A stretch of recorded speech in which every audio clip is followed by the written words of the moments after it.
میرے پہلو میں سوئی ہوئی وہ بے حد پیاری لگ رہی تھی۔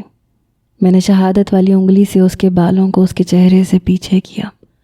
اس کے ماتھے پہ ذرا سے بل پڑے۔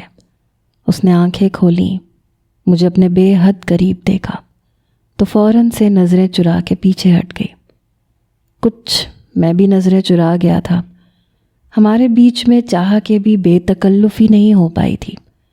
شاید وجہ وہ ایک رات کا واقعہ تھا، کیونکہ پوری رات اس کا وجود کپ کپاتا رہا۔ وہ مجھے خود سے پیچھے کرنے کی کوشش کرتی رہی۔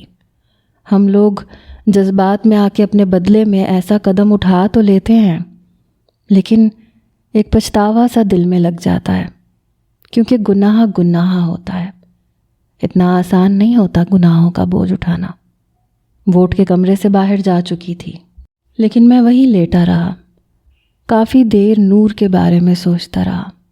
اس کے لیے کتنا مشکل تھا ایک ایسے شخص کے ساتھ رات گزارنا۔ کئی بار وہ سسکیاں لے کے روئی تھی۔ کیا کچھ یاد نہیں آیا ہوگا اسے؟ میرا اندر دل کٹ کے رہ گیا تھا۔ کچھ دیر میں بیٹھا نور کے بارے میں یہ سوچتا رہا کہ اپنی بیٹی کی خاطر اس نے مجھے اپنایا تھا، کیونکہ وہ مجھ سے بہت محبت کرتی تھی۔ اب مجھے اچھا بھی لگتا تھا اس کا مجھ سے یوں محبت کرنا۔ جب میں آفس سے آتا تھا تو وہ میری منتظر ہوتی تھی، مجھے دیکھتے ہی مسکراتی تھی، بھاگتی ہوئی آ کے میرے ساتھ لگ جاتی تھی۔ میں بھی گھٹنوں کے بل بیٹھ کے اسے اپنے ساتھ بھینچ لیتا تھا۔ پھر وہ میرے رخسار پہ پیار کرتی، میں بھی اسے گود میں بھر لیتا۔ جویریہ مجھے کبھی بھی غیر نہیں لگی تھی۔ شاید اس کی عادت ہی کچھ ایسی تھی، اور بچے ایسے ہی ہوتے ہیں جنہیں دیکھ کے ہم بنا پیار کیے رہ نہیں سکتے۔ مجھے بھی اس پہ بڑا ٹوٹ کے پیار آتا تھا۔ آفس کا ٹائم ہو رہا تھا۔ میں جب کمرے میں آیا تو نور صوفے پہ بیٹھی اپنے چہرے کو دونوں ہاتھوں سے چھپائے رو رہی تھی، لیکن جیسے ہی میں نے دروازہ کھولا، اسے دیکھا تو وہ سٹپٹا سی گئی، اپنے آنسو صاف کرنے لگی۔ میرے اندر جیسے کچھ ہوا تھا، ایسے لگا کہ اسے گزشتہ رات میرے ساتھ گزارنے کا بے حد افسوس ہے، بے حد ملال ہے، اور یہ بات ایک مرد کے لیے بہت تکلیف دہ ہوتی ہے۔ میں چاہ کے بھی اپنا غصہ نہیں دبا پا رہا تھا۔ معاف کر دیا تھا تو صرف زبان سے کہہ دینا تو کافی نہیں ہوتا۔ میرے ساتھ وقت بتانے کا اسے اتنا ہی افسوس تھا تو وقت مانگ لیتی، میں اور وقت دے دیتا۔ رو کے مجھے اس بات کا احساس کیوں دلا رہی ہے کہ میں نے رات بھر بھی اس کے ساتھ صرف زیادتی کی ہے؟ پوری رات اپنی محبت کا یقین ہی تو دلایا تھا میں نے اسے۔ میں نے الماری کھولی، بڑے غصے سے کھولی تھی۔ نظر میری نور پہ تھی جو بار بار اپنے آنسو صاف کر رہی تھی۔ میری قربت سے شاید اسے اتنی نفرت ہے کہ آتے ہی وہ نہا چکی تھی۔ میرا لمس اسے اپنے وجود پہ برداشت نہیں تھا۔ میں نے اپنے کپڑے نکالے، واش روم میں چلا گیا، پھر تیار ہو کے آفس چلا گیا۔ دن بھر آفس میں کسی کام میں دل نہیں لگ رہا تھا۔ صبح سے شام تک نہ جانے میں کتنے سگریٹ پی چکا تھا۔ فرسٹریشن نکالنا چاہتا تھا۔ میرے اندر ایک عجیب سی آگ لگ چکی تھی جو اسی وقت بجھ سکتی تھی جب وہ مجھے اپنی محبت دیتی۔ میں اس کی آنکھوں میں صرف بس اپنے آپ کو دیکھنا چاہتا تھا۔ آپ یہ سمجھ سکتے ہیں کہ میں محبت میں شدت پسند تھا، شدت سے نور کو چاہا تھا اور رات کو اسے پیار کیا تھا۔ جواب میں مجھے وہی شدت نور سے چاہیے تھی۔ رات کو جب میں گھر آیا تو سب سے پہلے جویریہ نے مجھے پیار کیا۔ نور سے زیادہ تو اسے میری فکر ہوتی تھی۔ وہ کہنے لگی، انکل آپ پانی پئیں گے؟ آپ کے لیے پانی لے کے آؤں؟ اسے پتہ نہیں میری کیوں اتنی فکر ہوتی تھی۔ میں نے کہا بہت پیاس لگی ہے۔ اپنے ننھے ہاتھوں سے وہ شیشے کے گلاس کو پکڑ کے میرے لیے پانی لے کے آئی۔ میں نے پانی پیا۔ کھانا کھانے کے دوران بھی وہ میرے برابر میں بیٹھی، کبھی میری پلیٹ میں سلاد رکھتی تھی، کبھی شامی کباب رکھ دیتی تھی۔ میرے لیے یوں فکر کرتی تھی جیسے بہت بڑی ہو۔ ایسی ہی فکر میں چاہتا تھا کہ نور بھی میری کیا کرے۔ میں ساتھ ساتھ جویریہ کو بھی کھانا کھلاتا رہتا تھا۔ نور خاموشی سے کھانا کھا رہی تھی یا پھر میری والدہ سے کوئی نہ کوئی بات کر رہی تھی۔ میری طرف تو اس نے دیکھنے کی بھی زحمت نہیں کی تھی۔ میں نے کہا جویریہ، میں چاہتا ہوں کہ اب آپ کا الگ کمرہ ہو۔ جس میں آپ کا باربی ڈال جیسا بیڈ ہو، بالکل پنک کلر کا، آپ کا رائٹنگ ٹیبل ہو، پنک کلر کی الماری ہو، بہت ساری باربی ڈالز ہوں، ٹیڈی بیئر ہوں۔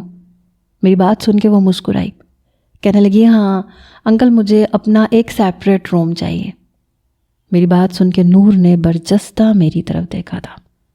پل میں اس کے چہرے کی رنگت اڑی تھی، کیونکہ میری باتوں کا مفہوم وہ اچھی طرح سے سمجھ چکی تھی۔ میں نے جویریہ سے کہا میں کل اپنی بیٹی کو اپنے ساتھ لے کے جاؤں گا، ہم آپ کے کمرے کے لیے ہر چیز پسند کریں گے۔ کل کا میرا پورا دن جویریہ کے نام۔ میری بات سن کے اس نے میرا ہاتھ پکڑ کے چوما تھا، ساتھ ساتھ میں تھینک یو بھی کہا تھا۔ میں نے اس کے بالوں کو سہلایا۔ میری والدہ کھانا کھا کے اٹھ کے جا چکی تھیں، ملازمہ برتن اٹھا رہی تھی۔ میں جویریہ کو اپنے ساتھ لیے کمرے میں آ گیا۔ وہ مجھے بتا رہی تھی کہ اسے اپنے کمرے کے لیے اور کیا کیا چاہیے۔ جب نور کمرے میں آئی، کہنے لگی تم ابھی تک سوئی نہیں ہو، کل ویسے بھی تمہارے اسکول میں ٹیسٹ ہے۔ وہ کہنے لگی میں تو کل نہیں جاؤں گی، ماما آپ کو پتہ ہے انکل مجھے بالکل باربی ڈال جیسا کمرہ دیں گے۔ نور کہنے لگی کوئی ضرورت نہیں ہے، تم یہیں رہو گی میرے کمرے میں۔ بڑے غصے سے اس نے جویریہ سے کہا تھا اور دیکھ میری طرف رہی تھی۔ میں نے کہا کل جویریہ اسکول نہیں جائے گی، یہ میرے ساتھ جائے گی اور کل ہم شاپنگ پہ جائیں گے، کمرے کے لیے فرنیچر پسند کریں گے۔ نور کہنے لگی جی نہیں، اس کا ٹیسٹ ہے اور میں اس کی چھٹی نہیں کرواؤں گی، اور اس کمرے میں کیا برائی ہے، اچھا خاصا تو ہے۔ میں نے کہا تو الگ کمرے میں کیا برائی ہے، بچی بڑی ہو رہی ہے، اس کا کمرہ الگ ہونا چاہیے جہاں اس کی ضرورت کی ہر چیز ہو۔ وہ کہنے لگی لیکن یہ میرے ساتھ ہی رہے گی، اگر جویریہ کا کمرہ الگ لگواؤ گے تو میں بھی اس کے ساتھ رہا کروں گی۔ یہ کہہ کے وہ صوفے پہ بیٹھ کے اپنی انگلیاں چٹکانے لگی۔ چہرے کی رنگت ابھی بھی اڑی ہوئی تھی، صاف نظر آ رہا تھا کہ میری قربت سے بچنے کی کوشش کر رہی ہے۔ جویریہ کہنے لگی ماما مجھے اپنا الگ کمرہ چاہیے، میں اپنے ٹیڈی بیئر کے ساتھ سویا کروں گی۔ یہ سن کے نور کہنے لگی جویریہ تم چپ رہو، اور ابھی تک جاگ کیوں رہی ہو، ادھر آؤ میں تمہیں چینج کرواؤں۔ اس نے جویریہ کا ہاتھ پکڑا، اسے ڈریسنگ روم میں لے گئی، اس کے کپڑے چینج کروائے، پھر اسے بیڈ پہ لٹا دیا۔ اب وہ اس بات کی منتظر تھی کہ میں اٹھ کے جا کے صوفے پہ لیٹوں تاکہ وہ اس کے ساتھ بیڈ پہ سو سکے، لیکن میں بھی بیڈ پہ ٹیک لگا کے بیٹھا رہا۔ کچھ دیر وہ اسی انتظار میں رہی کہ میں صوفے پہ جا کے لیٹ جاؤں، لیکن جب دیکھا کہ میرا اٹھنے کا کوئی ارادہ نہیں ہے تو بیڈ کی دوسری جانب لیٹ کے جویریہ کو تھپ تھپانے لگی۔ کچھ ہی دیر میں جویریہ سو چکی تھی۔ نور کہنے لگی آپ صوفے پہ جا کے لیٹ جائیں اور سو جائیں۔ میں نے کہا تمہاری مرضی ہے، آج کی رات تو میں صوفے پہ سو جاتا ہوں، لیکن کل کو تم میرے ساتھ بیڈ پہ ہی سوگی۔ جویریہ کا روم کل تک ریڈی ہو جائے گا۔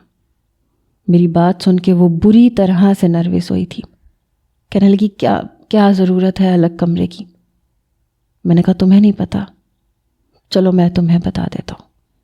جویریہ اب بڑی ہو رہی ہے، خواہ مخواہ میں رات کو بچی کی آنکھ کھل گئی تو جان بوجھ کے میں نے اپنی بات ادھوری چھوڑی تھی اور پھر اسے بڑے غور سے دیکھا تھا۔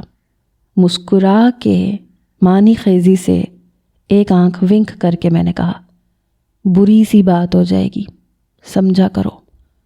میری بات پہ وہ اپنا رخ بدل گئی، اپنا تکیہ اٹھا کے صوفے پہ رکھا اور لیٹ گئی۔ میں بھی تکیہ درست کر کے لیٹ چکا تھا۔ نور بار بار کروٹیں بدل رہی تھی، کبھی اپنی انگلیاں چٹکا رہی تھی۔ میں جانتا تھا کہ آج اسے چین کی نیند نہیں آئے گی۔ میں البتہ سو چکا تھا۔ میری آنکھ اس وقت کھلی جب وہ جویریہ کو اسکول کے لیے تیار کروا رہی تھی، اور وہ بار بار کہہ رہی تھی ماما بابا نے آج میرے روم کے لیے مجھے بیڈ لے کے دینا ہے، میں ان کے ساتھ جاؤں گی، مجھے اسکول نہیں جانا۔ جویریہ کوئی الگ کمرہ نہیں ملے گا تمہیں، سمجھی؟ تیار ہو اور اسکول جاؤ۔ یہ سن کے میں بھی اٹھ بیٹھا۔ جویریہ منہ بنائے تیار ہو چکی تھی، مجھے جاگتا دیکھ کے کہنے لگی ماما منع کر رہی ہیں۔ میں نے کہا آپ کی ماما کو بھی منا لیں گے، چلو ریڈی ہو جاؤ، میں اسکول چھوڑ کے آتا ہوں۔ یوں تو گھر میں ڈرائیور موجود تھا، لیکن جویریہ کو میں خود اسکول چھوڑنے جاتا تھا۔ میں اسے اسکول چھوڑ کے واپس آ گیا۔ میرے آفس کا ٹائم ہو چکا تھا۔ میں کمرے میں آیا تو نور صوفے پہ لیٹ چکی تھی۔ میرے آفس جانے کی تیاری کبھی اس نے نہیں کروائی تھی، یا یوں سمجھ لیں کہ وہ سب کام کرتی تھی، بس میرے کام نہیں کرتی تھی۔ میں نے کمرہ بند کیا، دروازے کی کنڈی اس طرح سے لگائی کہ آواز نور کے کانوں تک جائے۔ وہ فوراً سے چور آنکھیں کھول کے دیکھ چکی تھی، ساتھ ہی اس نے لحاف منہ تک اوڑھ لیا، شاید مجھ پہ یہ ظاہر کرنا چاہتی تھی کہ سو رہی ہے۔ میں سیدھا اس کے صوفے کے پاس آیا، اس کا لحاف اتار کے بیڈ پہ رکھا۔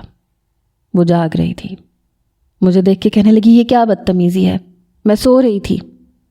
میں نے کہا، بہت نیند پوری کر لی تم نے رات بھر، اب ذرا مجھے بھی جگانے کا انتظام کرو، اٹھو بیڈ پہ آؤ۔ میری بات پہ اس کے چہرے پہ بدحواسی چھائی۔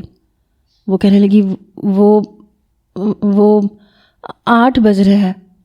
حلق سے آواز بمشکل نکلی۔ میں نے کہا، تو میں کیا کروں؟ کہنے لگی، آپ کے آفس جانے کا ٹائم ہو گیا ہے۔ میں نے کہا، آج موڈ نہیں ہے میرا، آج کچھ اور موڈ ہے۔ یہ کہہ کے میں نے اس کی کلائی پکڑی تھی۔ ایان پلیز، مجھے نیند آ رہی ہے۔ شاید بہانے تلاش رہی تھی، مجھے بھی، لیکن مجھے تمہارے ساتھ سونا ہے نور، کم آن، تنگ مت کرو۔ میں اسے اٹھا کے کھڑا کر چکا تھا، میں پردے برابر کر کے کمرے میں اندھیرا کر چکا تھا۔ میں اسے اپنا عادی بنانا چاہتا تھا، بیچ کی ہچکچاہٹ کی دیوار کو ختم کرنا چاہتا تھا، لیکن وہ مسلسل اپنی کلائی چھڑوا رہی تھی۔ ایان پلیز۔ میں اسے بیڈ پہ بٹھا چکا تھا، اس کے بالوں کو کیچر سے آزاد کر دیا۔ رات کو جب میں آفس سے واپس آیا کروں تو میک اپ کر کے تیار رہا کرو۔ امی مجھ سے شکایت کرتی ہیں کہ تمہاری بیوی تیار نہیں ہوتی۔ میں اسے اپنے رشتے کی نوعیت سے آگاہ کر رہا تھا، ساتھ ہی تکیہ بھی درست کر چکا تھا۔ میں بیڈ پہ لیٹ گیا، وہ ابھی تک اپنا سانس روکے بیٹھی ہوئی تھی۔ کل سے میرے سارے کام تم اپنے ہاتھوں سے کرو گی، آفس جاتے ہوئے میری ساری تیاری تم کرواؤ گی۔ یہ کہہ کے میں نے اس کا بازو پکڑا اور اسے اپنے تکیے پہ لٹا لیا۔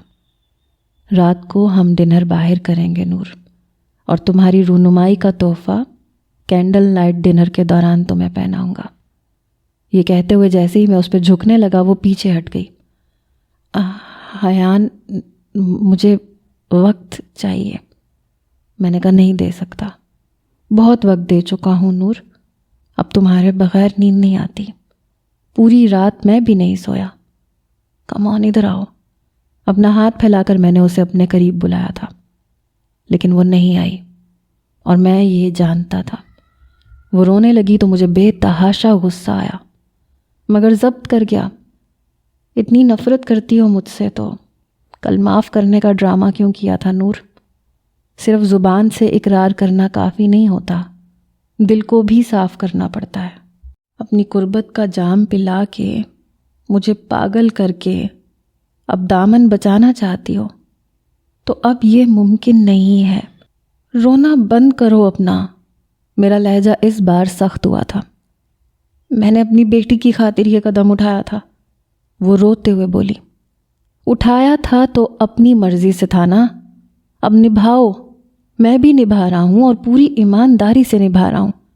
مجھے کبھی جویریہ صرف تمہاری بیٹی نہیں لگی، اپنی بیٹی ہی لگی ہے، اور وہ میری بیٹی ہے، وہ مجھے اپنی جان سے زیادہ عزیز ہے۔ میری بات سن کے وہ چلائی تھی، نہیں، تم جھوٹ بول رہے ہو۔ اپنی بیٹی سمجھتے تو اس کا کمرہ الگ کرنے کی بات نہ کرتے، تم اسے مجھ سے دور رکھنا چاہتے ہو۔ میں نے حیرت سے اسے دیکھا تھا۔ What? Noor, are you in your senses? میں جویریہ کو تم سے دور کروں گا؟ پورا دن وہ تمہارے ساتھ ہوتی ہے، وہ بڑی ہو رہی ہے۔ اگر وہ میری سگی بیٹی بھی ہوتی تو میں اس کا کمرہ الگ ارینج کرتا، لیکن ٹھیک ہے، تمہاری مرضی ہے۔ رات کو اگر اس کی آنکھ کھل گئی تو مجھ سے شکایت مت کرنا، کیونکہ میں تم سے دور ہو کے نہیں سوؤں گا۔ میری بات سن کے وہ اٹھ کے کمرے سے باہر چلی گئی۔ میں بھی پکا ارادہ کر چکا تھا کہ اسے ذرا بھی رعایت نہیں دوں گا۔ مجھے اس کی آنکھوں میں اپنا عکس دیکھنا تھا، اپنی محبت دیکھنی تھی، اور اپنی محبت کی شدت دیکھنی تھی۔ میں سو چکا تھا، پھر دیر سے اٹھا۔ جویریہ کو اسکول سے پک کرنے کے بعد اسے فرنیچر دکھانے لے گیا. جس چیز پہ وہ ہاتھ رکھتی تھی میں اسے خرید کے دے دیتا تھا. وہ اتنی خوش تھی کہ اس کی خوشی اس کی آنکھوں میں نظر آتی تھی. ایک دن میں نے جویریہ کا کمرہ سیٹ کروا دیا تھا اور وہ بے حد خوش تھی. میری والدہ سے کہنے لگی, دادی دیکھیے نا, لگ رہا ہے نا باربی ڈال روم. میری والدہ کہنے لگی, ہاں تم جو باربی ڈال لگتی ہو تو تمہارا کمرہ تو ایسا ہی ہونا چاہیے. میری والدہ نے اس کے نازک سے رخسار پہ پیار کرتے ہوئے کہا تھا. نور مجھے کینہ توز نظروں سے دیکھ رہی تھی. رات کو کھانا کھانے کے بعد میں جویریہ کے کمرے میں چلا گیا. اسے باربی ڈال کی اسٹوری سنائی, اسے سلا دیا. وہ دن بھر کی تھکی ہوئی تھی اس لیے جلدی ہی سو گئی. میں جب اپنے کمرے میں آیا تو کمرہ خالی تھا. میں کچن میں آیا. وہ کچن کے گول میز پہ بیٹھی تھی, شاید میرے سو جانے کا انتظار کر رہی تھی. مجھے کچن کے دروازے پہ دیکھ کے وہ گھبرائی تھی. میں نے کہا, یہاں کیوں بیٹھی ہو, سونا نہیں ہے تم نے؟ کہنے لگی, مجھے نیند نہیں آ رہی, جب سونا ہوگا آ جاؤں گی میں. میں نے کہا, مجھے بھی نیند نہیں آ رہی, چلو اکٹھے جاگتے ہیں تاکہ جاگنے کا مزہ تو آئے. یہ کہہ کے میں اسے کمرے میں لے آیا. کمرہ بند کر کے میں اسے اپنے حصار میں لے چکا تھا. کیوں دور رہنے کے بہانے بناتی ہو یار, میرے پاس رہا کرو, سمجھی؟ مجھے اپنا عادی بنا دو نور, پلیز. میری بے اختیاریوں کے سامنے وہ بے بس ہوئی تھی. نور, میں کھونا چاہتا ہوں تم میں, اتنا کہ اپنا آپ بھول جاؤں. پلیز میرا ساتھ دو. میرا لہجہ ملتجی تھا. پہلی بار وہ میرا ساتھ دے رہی تھی. مجھے اچھا لگ رہا تھا اس کا یوں میری کمر کو چھونا. بے خودی میں شاید ہم دونوں ہی آگے بڑھنے لگے تھے جب کمرے پہ دستک ہوئی. ہم دونوں ہی بری طرح سے چونکے تھے. نور مجھ سے پیچھے ہٹی. شاید جویریہ آئی ہوگی, میرے بغیر اسے نیند نہیں آتی. اس نے دروازہ کھولا تو سامنے انزش تھی. اسے دیکھ کر میں جتنا حیران ہوتا اتنا کم تھا. وہ رو رہی تھی. میں اس اچانک آمد کو سمجھ ہی نہیں پایا تھا جب وہ بے اختیار میرے ساتھ لگ کے رونے لگی. حماد حماد یہ کہہ کے وہ رونے لگی.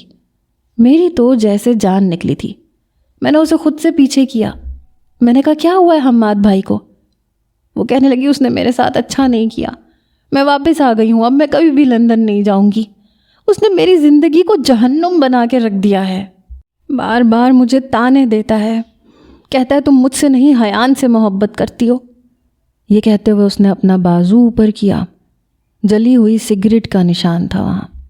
کہنے لگی, یہ دیکھو حماد نے کیسی درندگی دکھائی ہے میرے ساتھ حیان.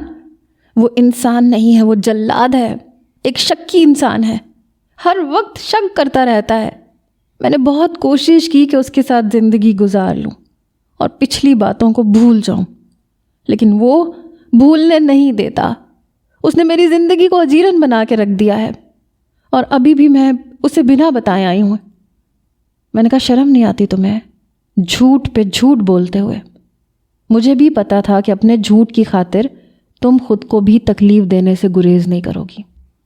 میں اچھی طرح جانتا ہوں حماد بھائی کی عادت کو, وہ ایسے ہرگز نہیں ہے, لیکن تمہیں شاید عادت ہے دوسروں کی زندگیوں میں زہر گھولنے کی. وہ روتے ہوئے نفی میں سر ہلانے لگی. کہنے لگی, میں سچ کہہ رہی ہوں حیان, میری بات کا اعتبار کرو. میں اپنے کمرے سے باہر آیا, اپنے والدین کے کمرے کا دروازہ کھٹکھٹایا. میری والدہ اور والد دونوں باہر آ گئے. سامنے روتی ہوئی انزش کو دیکھ کے میری والدہ پریشان ہو گئی. کہنے لگی, بیٹا تم اچانک سے یہاں؟ وہ میری ماں کے ساتھ لگ کے رونے لگی. کہنے لگی, حماد مجھے بہت مارتا ہے. میں نے کہا, اماں یہ جھوٹ بول رہی ہے, اس کا خود ہی ارادہ نہیں ہے حماد بھائی کے ساتھ گھر بسانے کا. یہ شاید ابھی بھی یہ سوچ کے بیٹھی ہے کہ میں اسے دوبارہ سے اپنا لوں گا اور اپنی بیوی کو اور بیٹی کو چھوڑ دوں گا. تو یہ غلط سوچ رہی ہے. اب یہ دوبارہ سے ہمارے گھر کا سکون برباد کرنے کے لیے آ گئی ہے. میری والدہ نے پہلی بار انزش کو بڑے غصے سے دیکھا تھا. وہ کہنے لگی, میرا بیٹا ایسا نہیں ہے, تم کیوں حیان کا پیچھا نہیں چھوڑ دیتی؟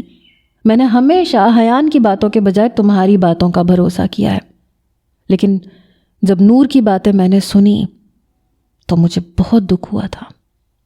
تم نے جو کچھ نور کے ساتھ کیا ہے اچھا نہیں کیا۔ حیان نے بالکل صحیح کیا جو نور سے شادی کر لی، کیونکہ اس قصے میں وہ بالکل بے قصور تھی، اور جتنی محبت سے وہ میرے ساتھ رہتی ہے، جس طرح سے اس نے میرے گھر کو جنت بنایا ہے، تم کبھی بنا ہی نہیں سکتی تھی۔ تمہیں اتنی دور جا کے بھی چین نہیں آیا، تمہارا دھیان بس اسی گھر میں اور حیان کی زندگی میں ہی اٹکا ہوا ہے۔ مجھے اگر اپنے بھائی کا خیال نہ ہو تو تمہیں دھکے دے کے نکال دوں۔ میری والدہ کی بات سن کے وہ کہنے لگی، میں جھوٹ نہیں بول رہی، جیسا آپ حماد کو سمجھتی ہیں وہ ویسا نہیں ہے، اس بار میں جھوٹ نہیں بول رہی، میں سچ کہہ رہی ہوں۔ وہ اپنے گال پہ جلے ہوئے سگریٹ کا نشان دکھا رہی تھی، کہنے لگی، ایسے کئی نشان میرے وجود پہ ہیں، وہ جلاد ہے، وہ انسان نہیں ہے، وہ مجھ پہ شک کرتا ہے، مجھے کمرے میں بند کر کے رکھتا ہے، مجھے مارتا ہے، آپ کو کیوں میری بات پہ اعتبار نہیں ہے؟ میری والدہ کہنے لگی، تمہاری بات پہ کیسے اعتبار کریں؟ بچپن سے تم جھوٹ پہ جھوٹ بولتی آ رہی ہو، کاش تمہاری حقیقت میں پہلے جان جاتی تو حماد کی زندگی یوں برباد نہ کرتی۔ میری والدہ کی بات سن کر انزش میرے پاس آ گئی، کہنے لگی، حیان تم تو میری بات کا اعتبار کرو، میں سچ کہہ رہی ہوں، حماد جیسا نظر آتا ہے ویسا نہیں ہے، لندن میں اس کے کئی عورتوں کے ساتھ تعلقات ہیں، وہ شراب پیتا ہے، نشہ کرتا ہے۔ میں نے کہا، شرم نہیں آتی تمہیں؟ تم اپنے مفاد کی خاطر کسی کو کچھ بھی بنا دیتی ہو، کسی کو زانی، کسی کو شرابی۔ میں نے نور سے کہا، میرا موبائل لے کے آؤ کمرے سے۔ وہ میرا موبائل لے کے آئی، میرے ہاتھ میں پکڑا دیا۔ میں نے حماد بھائی کو کال کی، انہوں نے فوراً سے میرا فون اٹھا لیا۔ میں نے کہا، بھائی انزش کہاں ہے؟ وہ کہنے لگے، پتہ نہیں یار کہاں چلی گئی ہے، کل سے اسے ڈھونڈ رہا ہوں، اس لڑکی نے میری زندگی اجیرن بنا کے رکھ دی ہے۔ میں نے کہا، وہ پاکستان آ چکی ہے، اس وقت وہ ہمارے گھر پہ ہے، اور یہ کہہ رہی ہے کہ آپ اس پہ شک کرتے ہیں، اس کے ساتھ جلادوں والا سلوک کرتے ہیں، اسے مارتے پیٹتے ہیں۔ وہ کہنے لگا، اور تم اس کی باتوں پہ اعتبار کر رہے ہو حیان؟ کیا یہ لڑکی قابل اعتبار ہے؟ اس نے تمہاری زندگی جہنم بنا دی، اب میری زندگی بنا رہی ہے۔ میں اسے اتنی دور اس لیے لایا تھا تاکہ زندگی سکون سے گزر سکے اور یہ اپنے آپ کو بدل سکے، لیکن نہیں، یہ بدلنا چاہتی ہی نہیں ہے۔ میں اسے سمجھا کے تھک گیا ہوں، لیکن اسے سمجھ میں نہیں آتا۔ اگر اسے میرے ساتھ زندگی نہیں گزارنی تو ماموں سے پوچھ لو، میں اسے 2 منٹ میں فارغ کر دوں گا، یہ میرے کسی کام کی نہیں ہے۔ میں نے صرف اپنی ماں کی عزت رکھی، اسے اپنایا، اس کی بات پہ بھروسہ کیا، لیکن میں اپنی زندگی جہنم نہیں بنا سکتا۔ میں نے ساری بات اسپیکر آن کر کے کی تھی۔ میری والدہ کہنے لگیں کہ رات کے اس پہر اگر مجھے اپنے بھائی کا احساس نہ ہوتا تو تمہیں اسی وقت اس کے گھر کی دہلیز پہ چھوڑ کے آتی۔ جاؤ اپنے کمرے میں، کل میں عبد الرحمن کو بلاؤں گی اور تمہارے سارے کرتوت بتاؤں گی۔ ابھی تک تمہاری عزت ہم نے رکھی، سچائی کو چھپا کے تمہیں اپنے گھر کی عزت بنایا، لیکن حیان صحیح تھا، اس نے اچھا کیا کہ تمہیں بیوی نہیں بنایا۔ وہ روئے جا رہی تھی، ایک ایک سے کہہ رہی تھی کہ اس بار وہ جھوٹ نہیں بول رہی، لیکن ہم سب نے اپنے دروازے بند کر لیے۔ وہ شاید اپنے کمرے میں چلی گئی تھی۔ اگلے روز میری والدہ نے میرے ماموں کو بلایا اور انزش کی ساری حقیقت ان کے سامنے رکھ دی۔ وہ غصے سے انزش کو دیکھ رہے تھے۔ وہ کہنے لگی، بابا میں ٹھیک کہہ رہی ہوں، اس بار میں سچ کہہ رہی ہوں، میں نے جھوٹ نہیں بولا، میں مانتی ہوں میں نے ڈاکٹر وجاہت کے ساتھ غلط کیا تھا، بہت غلط کیا تھا، نور کی زندگی میری وجہ سے برباد ہوئی ہے، لیکن یہ سچ ہے، حماد کا رویہ میرے ساتھ اچھا نہیں ہے، میں اس کی زیادتیوں کو برداشت کرنے کی متحمل نہیں ہوں، خدا کے لیے مجھے اس سے آزادی دلوا دیں۔ یہ کہنا تھا کہ میرے ماموں نے ایک زوردار تھپڑ انزش کے منہ پہ مارا تھا۔ انہوں نے کہا، تمہارے لیے رشتے مذاق ہیں؟ میں کیوں اپنے بھانجے سے یہ سب کہنے لگا؟ شکر کرو کہ اس نے تمہیں اپنایا ہوا ہے، ورنہ کوئی اور ہوتا تو تمہیں کھڑے کھڑے اسی وقت طلاق دے دیتا جب تمہاری سچائی اس کے سامنے آ گئی تھی۔ اس کے باوجود وہ تمہیں اپنے ساتھ لندن لے کے گیا، اور ایک تم ہو، تم سے دوسروں کی خوشی برداشت نہیں ہوتی، تم سے یہ برداشت نہیں تھا کہ حیان نے کیوں ایک بے سہارا لڑکی کو اور اس کی بچی کو سہارا دیا اور کیوں سکون کی زندگی جیے۔ تم دوبارہ سے نور کی زندگی برباد کرنے آ گئی ہو۔ وہ رونے لگی، نفی میں سر ہلانے لگی، کہنے لگی میں سچ کہہ رہی ہوں، آپ لوگ میری بات کا اعتبار کیوں نہیں کرتے؟ پھر وہ نور کے پاس آ گئی، کہنے لگی نور مجھے معاف کر دو، میں نے تمہارے ساتھ اچھا نہیں کیا، لیکن باخدا اچھا میرے ساتھ بھی نہیں ہوا، میں سچ کہہ رہی ہوں، حماد جیسا سب کو نظر آتا ہے ویسا نہیں ہے، وہ جتنا پولائٹ اور محبت کرنے والا، احساس کرنے والا نظر آتا ہے وہ کبھی بھی ایسا نہیں ہے۔ شاید مجھے تمہاری بد دعا لگ گئی ہے، خدا کے لیے مجھے معاف کر دو، سب کچھ میری وجہ سے ہوا، ان کا کوئی قصور نہیں تھا، میں نے اسے اس قدر بھڑکا دیا تھا کہ اسے لگا کہ میری تکلیف دور کرنے کے لیے ہر حد پار کرنا ضروری ہے، شاید تبھی مجھے برباد کرنے والے کو بربادی کا احساس ہوگا۔ حیان بے قصور ہے، میں تمہاری قصوروار ہوں، لیکن میں سچ کہہ رہی ہوں ایسا نہیں ہے جیسا سب سمجھتے ہیں۔ نور چپ تھی، اس کی آنکھوں میں آنسو تھے، اس نے ایک بار بھی یہ نہیں کہا کہ میں نے تمہیں معاف کیا۔ وہ کمرے میں چلی گئی۔ میری والدہ نے کہا کہ عبد الرحمن اسے اپنے ساتھ لے کے جاؤ، یہ میرے گھر میں نہیں رہے گی، میں اپنے گھر کا سکون کبھی بھی برباد نہیں کروں گی، اسے حماد کے ساتھ رہنا ہے تو اسے حماد سے معافی مانگنی پڑے گی اور یہ واپس لندن جائے گی، اور اگر اسے نہیں رہنا تو میرا بیٹا اسے چھوڑ دے گا، لیکن رشتہ صرف انزش اور حماد کا ختم نہیں ہوگا، رشتہ ہم دونوں بہن بھائیوں کا بھی ختم ہو جائے گا۔ یہ کہہ کے میری والدہ بھی اپنے کمرے میں جا چکی تھی۔ میرے ماموں کی آنکھوں میں بھی آنسو تھے، غصہ اور نفرت بھی تھی انزش کے لیے۔ وہ اس کی کلائی پکڑ کے اسے اپنے گھر لے گئے۔ میں جب کمرے میں آیا تو نور رو رہی تھی۔ میں اس کے برابر میں بیٹھ گیا، اس کا ہاتھ اپنے دونوں ہاتھوں میں لے لیا۔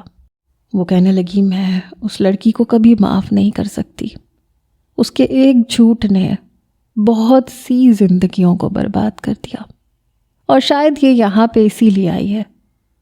میں نے کہا جب میں اپنی جگہ ٹھیک ہوں، تم اپنی جگہ مضبوط ہو، تو کوئی تیسرا ہمیں جدا کر ہی نہیں سکتا، ہمارے درمیان میں کسی تیسرے کی گنجائش ہے ہی نہیں سوائے ہمارے بچوں کے۔